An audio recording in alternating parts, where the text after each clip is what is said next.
Should you piss yourself during FINKE desert race? So you've got 3 hours out on the bike. You know you need to be hydrated. It's a very long time to go without going to the toilet. So I guess you've got 4 options. First option is you can just hold it in. Second option is you can pull over and take a piss. Don't know who would do that option, but it's an option. Option 3 is to don't drink at all, okay? Don't get hydrated, don't get fluids in, and then you won't have to feel like going to the toilet and you won't have to hold it in or go. And then there's number 4, which is just piss yourself and let it out and go with the flow, literally. For those of you that are new to the channel, my name is Andrew Hammer. Struggled with riding and racing fitness for about 14 seasons of racing. And hopefully these videos help you to not be one of those riders. So I'm just going to go through those 4 and assess them, and you can see which option is going to be right for you. So number 1 is hold it in. And I guess like you're spending roughly 3 hours on the bike each day. Some of you may be able to hold it in, okay? Maybe it's not, you haven't got enough water in, or maybe you haven't got too much water in, and you can deal with it and it's fine. One of the challenging things with FINKE is obviously you're moving quite fast and you're going over, most of the time, a lot of whoops, which is not going to be too good for your bladder.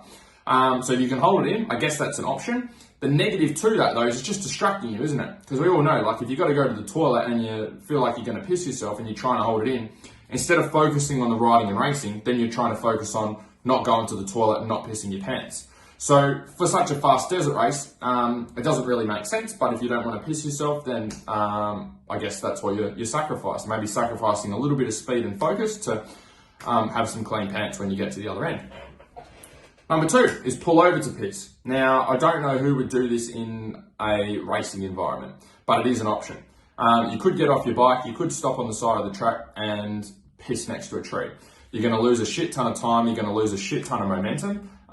Yes, you will feel better, so maybe you feel a bit better and it doesn't distract you for the rest of the ride, but you're going to be losing a lot of time stopping, slowing down and doing a piss and then regaining speed again. So expect to lose some spots. Number 3 is don't drink any water or liquids and then don't piss. So either have a very limited amount of liquid in your camelback and have a very limited amount of fluid before you go and ride. Yes, this will mean you won't have to stop. Yes, this will mean maybe you don't have yourself distracted with what's happening with your bladder and you can focus on the riding. But dehydration out in the desert is no joke.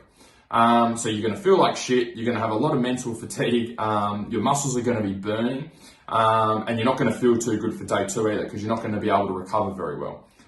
60 to 70% of our body is made up of water, so we have to have liquid in it for it to be operating at its best. So that is an option, but probably not an option that I would take or recommend because you're just going to perform like shit either way, even though you might be saving a little bit of time. Number 4. This is my favorite option, which is where you just let it flow, okay? Chances are it's probably going to have dried up anyway by the time you get to the other end and no one's going to know any different. You're going to feel a lot better on the bike because you're not going to be focusing on what's happening with your bladder and trying to hold it in and, you know, water inside of your bladder going up and down every time you go over a bump. So you can get hydrated and get the benefits of being hydrated, and you can also get your attention back and focus back by just focusing on the riding and racing and not worrying about what's happening with your body. So anyway, I'm interested to know what you guys do out there for your enduro rides. Feel free to post up below.